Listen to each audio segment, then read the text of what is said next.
1777, Vermont issues the first ban on slavery. Rich people are like, so, by 1804, all of the northern states within the U.S. were in favor of abolishing slavery. Now, this doesn't mean that every person in the North was an abolitionist, and it doesn't mean that every single person in the South was an anti-abolitionist. In fact, most people in the South were like, we don't own slaves. This is more about the wealthy people in the South not wanting to abolish slavery. So the wealthy people in the South band together. We ain't abolishing nothing. They band together and decided that they would withdraw from the Union, aka the United States of America. And in order to get more people on board with the idea of withdrawing from America, they had some pretty serious scare tactics in place. Lincoln is gonna free these damn niggers. They gonna rape your wives, kill your kids, then they're gonna kill you. They're subhuman. They don't think like us. Matter of fact, they don't think. They just kill. So a lot of people in the South believed that and voted in favor of seceding from the North. But a lot of other whites in the South were like, get rid of these damn slaves so I can get me a decent job. I can't compete with no free labor. I don't want to secede.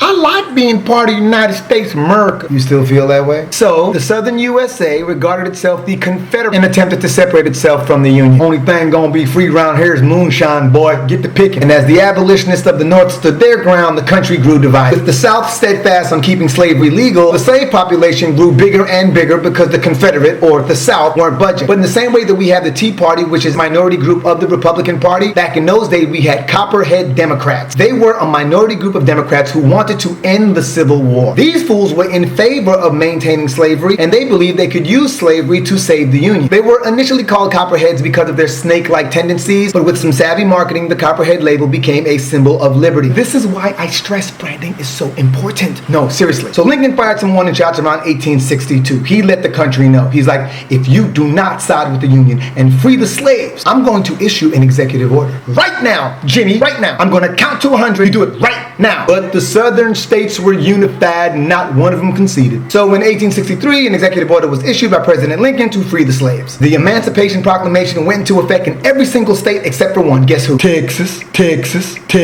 It was ordered upon 10 or 11 Confederate states in resistance to the free slave movement. And it also insisted that the Army and Navy acknowledge escaped slaves as free men, recruit them, and pay them. Progress, baby! It took about a year, but they even got Louisiana on board, okay? I'm all over the place right now. I need fact checkers. Was it 10 or 11 Confederate states? Post it in the comments below. Please provide your source along with it. I love you. The Emancipation Proclamation technically freed 3 million slaves, but not really. Due to the resistance of the South, slaves still had to escape their masters and make it to a free state. Think of it more like a safe zone. Another option was for slaves to wait until the Union Army had occupied the state that they were enslaved in. Quick question, what type of slave do you think you'd be? The type to escape or the type to wait for the Union Army to occupy the state you were enslaved in? Some slaves started running for their damn lives. I had to pause this recording to shave my nose hairs. Where were we? It took a couple of years, but before you know it, there were about 3 million, 4 million free slaves. Now, this didn't mean that the country instantaneously embraced blacks. Oh, you're free. You're one of us now. No, actually, racism sustained until... Now, with the abolishing of slavery, wealthy folks were salty because without free labor, the Southern economy was hurting. Forest squirting, fine. I'm kidding. No, but seriously, the Southern economy was in trouble. And slaves were now homeless. Their flesh wounds still fresh, no money, no food, no medical assistance, basically no resources. Think the black, naked, and afraid with no camera crew and no whip scars. Delaware and Kentucky, slavery stayed legal in them joints right up until 1865. I'm going as fast as I can. Jeez. But meanwhile, in the background, an amendment to the Constitution was being crafted to officiate the ending of slavery. The 13th Amendment. The 13th Amendment. It was passed by Senate in 1864 and came into effect December 1865. While everyone was celebrating the abolition of slavery, dealing with the aftermath of the Civil War, and protesting the violation of white rights, Congress's sneaky asses were slipping tricky language into the Constitution and stated though slavery was abolished, it would still be legal by punishment of crime. And just like that,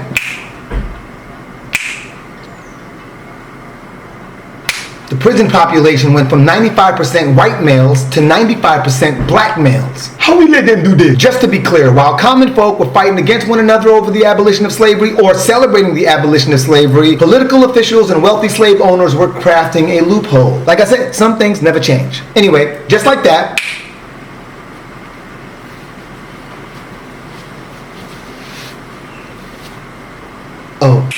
The prison population went from 95% white males to 95% black males. But how? How could you arrest that many black people so quickly? I'll tell you how. Black code and pig law. Let's break them down, starting with black code. Black marriage, legalized. Black ownership of property, legalized. Blacks were allowed some access to the courts but could not testify against whites. Blacks were forced to sign long-term contracts with their former slave masters who still refused to pay them. So blacks would often work for their former slave masters for almost a year without pay. Blacks could not challenge their slave masters in the court of law because then they would have to testify against whites, which at the time was illegal. Blacks could not accept employment without approval from their former employer or slave master. Those laws were repealed in 1866, and in came pig law, which was the answer to the repeal of black code. Pig law went as follows: jobless while black, illegal, illegal. Loitering while black, illegal, illegal, illegal. Stealing bread while black, 5-year sentence. Blacks were like, man, we got to get out of here. So they started taking railroad cars to the north, but then the south got hip to it. Standing near railroad while black, illegal. Riding railroad cars while black, illegal. Basic misdemeanors came with extremely harsh sentences and fines. And if a black person couldn't pay those fines, they went to Bank of America and got a loan. No, they went to jail. Blacks were not allowed on juries. Most blacks couldn't afford to hire a lawyer. No blacks that I know of were afforded public defendants, which pretty much quadrupled the prison population and began the convict lease system. The convict lease system. The convict lease system.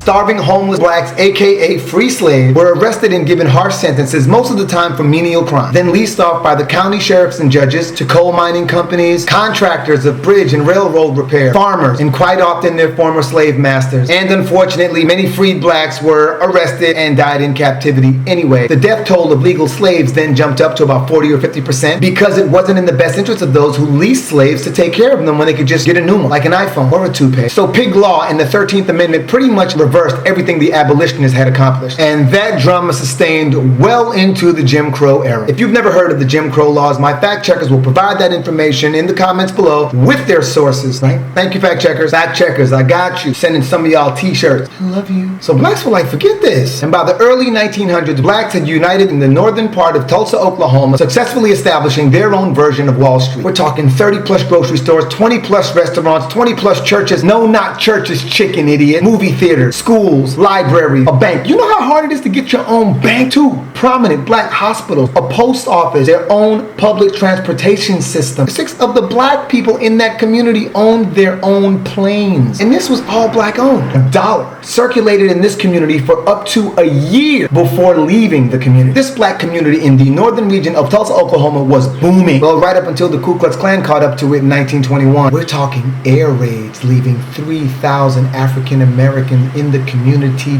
dead. This was the original Oklahoma bomb. Every business, every school, every church burned to the ground. The Ku Klux Klan even burned down the community's 2 hospitals. 3,000 African Americans dead. The puzzling thing is that the Oklahoma City bombing of 1995, which left 168 dead, is recorded as the worst terrorist attack to occur on U.S. soil. 168, 3,000. 168, 3,000. I agree. All lives should matter. Apparently, these 3,000 did not. The moral to the story is selective history pisses people off. It was like every time African Americans took a step forward, the hateful opposition would knock them a couple steps back. So here's what we have so far. We had all these united Americans, black, white, and everything in between, working to free the slaves, only to have freed blacks enslaved once again. A black community who worked so hard despite the opposition, built its own Wall Street, its own schools, its own educational system, its own bank, massacred, bombed, burned down. Let's see what my fact checkers came up with. The Jim Crow laws were segregation laws on the state and local level put in place after the Reconstruction period of the South. You know, anti-integration, keeping blacks out of politics, white schools, and white women. Segregation of public transportation, restrooms, restaurants, water fountains.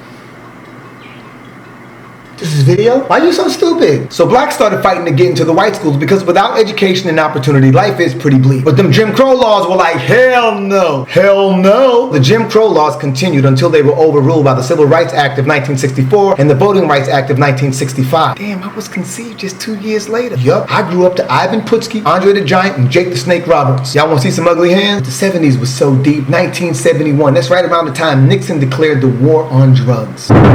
We interrupt this program to bring you a special report. So John Ehrlichman, Nixon's chief domestic advisor, did an interview with Harper's Magazine in 1994. He spoke quite openly about why he and Nixon orchestrated the war on drugs. No embellishments whatsoever. This is what he had to say. The Nixon campaign in 1968 and the Nixon White House after that had two enemies, the anti-war left and black people. You understand what I'm saying? We knew we couldn't make it illegal to be either against the war or black, but by getting the public to associate the hippies with marijuana and blacks with heroin, and then criminalizing both heavily, we could disrupt those communities. We could arrest their leaders, raid their homes, break up their meetings, and vilify them night after night on the evening news. Did we know we were lying about the drugs? Of course we did. And there you have it, straight from one of the creators of the war on drugs. I don't know, man. Sound like people got different definitions for democracy. Whoa, wait a minute. So you're saying that the war on drugs was actually a war on hippies and blacks. Why would the news lie about that? Doesn't make any sense. That's just a conspiracy theory. This is America. Fact checkers, please. Wait a minute. Fact checkers, if you want to win one of these beautiful t-shirts, just go to prisonlogic.com and post your facts there. Now, where was I? The war on hippies and blacks continues to this very day. I think Nelson Rockefeller, then governor of New York, got in on it too. He was like, give them life without parole, even if they're a juvenile, with no chance of repeal. And that's how the mandatory drug possession charge became a minimum sentence of 15 years. You better get that money, get that money, get that money, get that money, get that money, get that money, get that money. Before you know it, the whole country was on the bandwagon. Remember how I was talking about the convict lease system? Well, it was so profitable, it began to revive economies across the country, and every state wanted in. Big money prisons were gaining major influence on Capitol Hill. They began paying politicians to push for harsher laws and longer sentences, longer sentences. You better get that money, get that money, get that money, get that money. Here we were in the 1970s, and blacks, who had only made up 13% of the U.S. population, made up 41% of the prison population. Get that money. Put it like this: 1 out of every 4 black men went to jail. So while blacks and whites fought side by side to help blacks gain the right to vote, 1 in 4 black men were being incarcerated and revoked of their right to vote. Get it? Then came the 80s, the Reagan era. And this mug had the nerve to declare war on drugs. Talk about history repeating itself, good lord. So this go round, the Reagan administration labels the Sandinistas of the Nicaraguan government a socialist government that must be overthrown for democracy. To do so, the Reagan administration provided financial aid to the Contras, who were in opposition of the Sandinistas. But once the U.S. discovered that the Contras were also using drug money to fund their rebellion, U.S. Congress was like,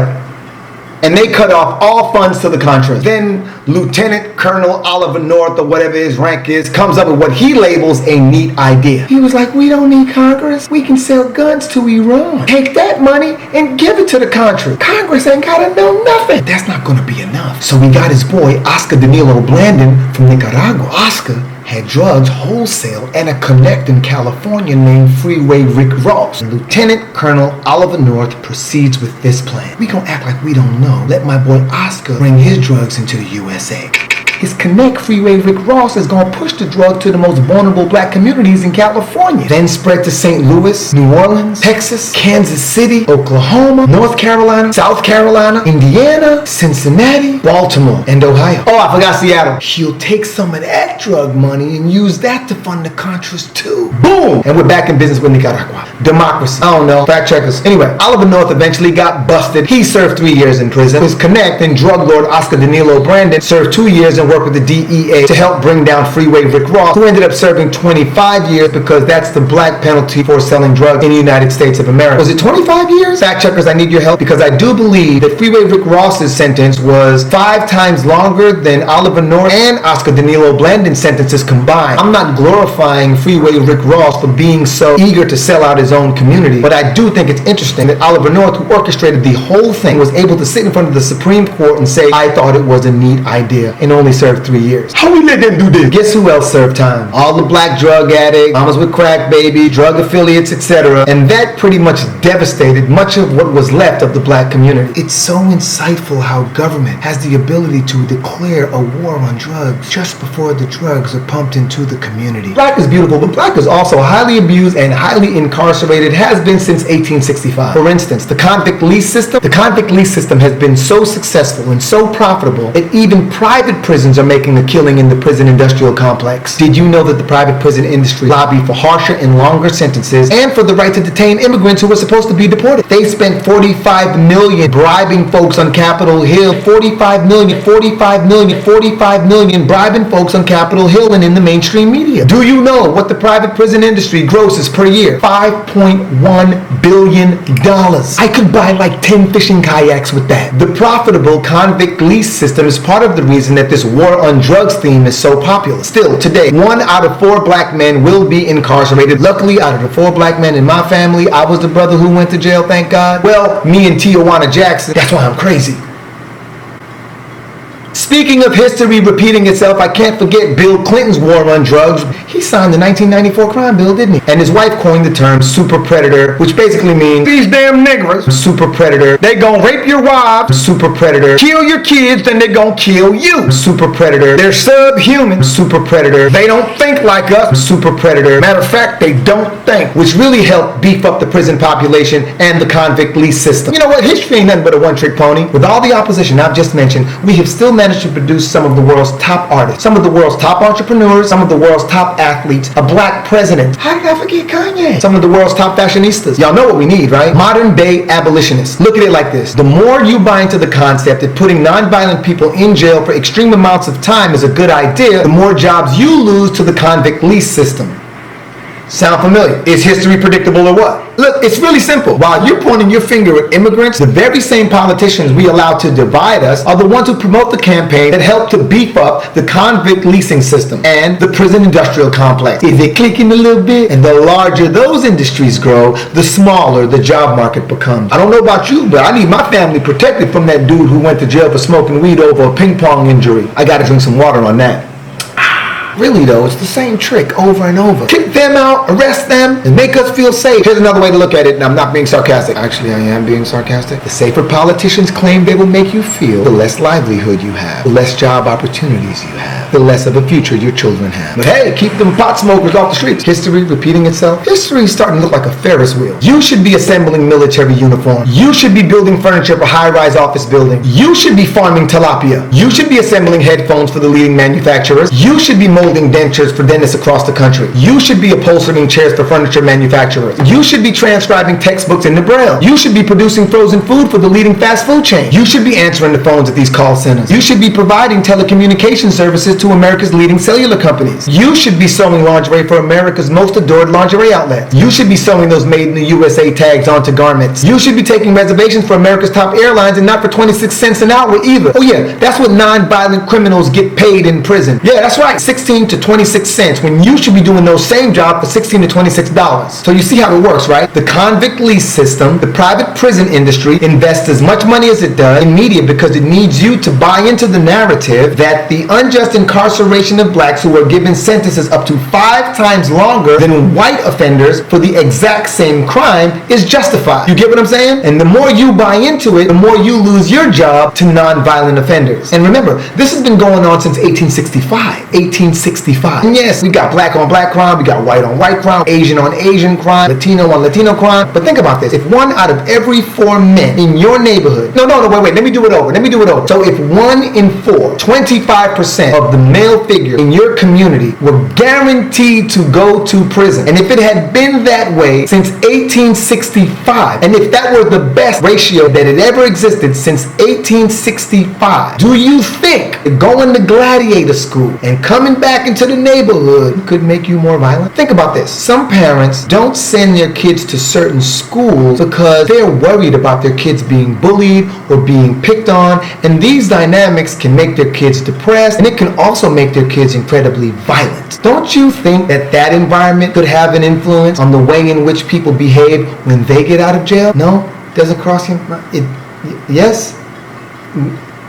Talk to me. Anyway, that is the covert black history of the USA. I think it's hypocritical to speak of American history without speaking about the prison industrial complex. If you would like to see more content that supports the truth, please click the link and show social media support for my up and coming movie Prison Logic.